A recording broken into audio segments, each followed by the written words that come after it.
Although India had started to do well in the 2000s compared to the previous decades, winning a test match in South Africa, England, New Zealand, and Australia was still a big challenge. However, the scenes were different in Trent Bridge in 2007. India during the Tour of England in 2007 had put up a tremendous show in the second test of the tour, which included 3 test matches and 7 one-day international matches. For India, in the bowling attack, Zaheer Khan was the go-to man for Rahul Dravid. The conditions required the senior bowler to put his hand up, and well, the left-handed skillful bowler raised his game and did extremely well to exploit the conditions and returned with the match figures of 9 for 134. However, it was during his batting that led to the infamous Jelly Bean controversy. After winning the toss, the England cricket team opted to bat first, but were outplayed by the Indian quick Zaheer, as the veteran troubled the English batsman with his swaying deliveries. He ended up getting 4 wickets in the first innings and helped India to bundle out England for 198.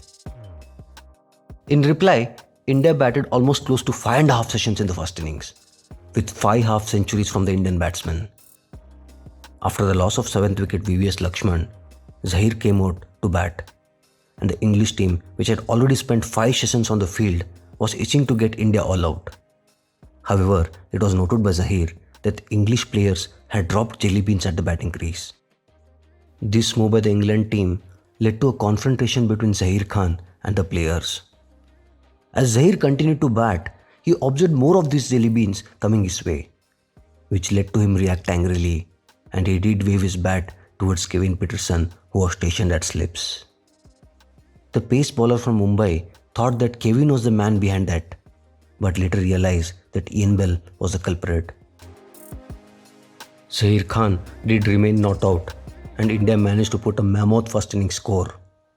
In reply, with the help of England captains Michael Vaughan's outstanding century, the English team limped to finally set a target of 73, which India scored at ease and won the match by 7 wickets. It was again the adept Zaheer Khan who bowled ferociously in the second innings too, by picking up a 5-wicket haul with an outstanding economy of 2.8. The left-handed pacer later described that the jelly bean incident was insulting, and he said it boosted his performance later in the second innings. The English captain later admitted that his team's conduct had gone out of hand. Later in one of the interviews, Michael Vaughan also said the guys promised him that they were not throwing the jelly beans. Rather, the jellies were just left there at drinks interval. The skipper also asked for the footage that could prove him wrong, although he later apologized publicly for what had happened. Later, after years in 2011, the then Test captain Andrew Strauss insisted that his players have become more mature now and will never again resort to tossing sweets on the pitch in order to distract opponents. Check our other whiteboard style cricket videos backed by deep research. Kindly subscribe to our channel and help us grow. Thank you.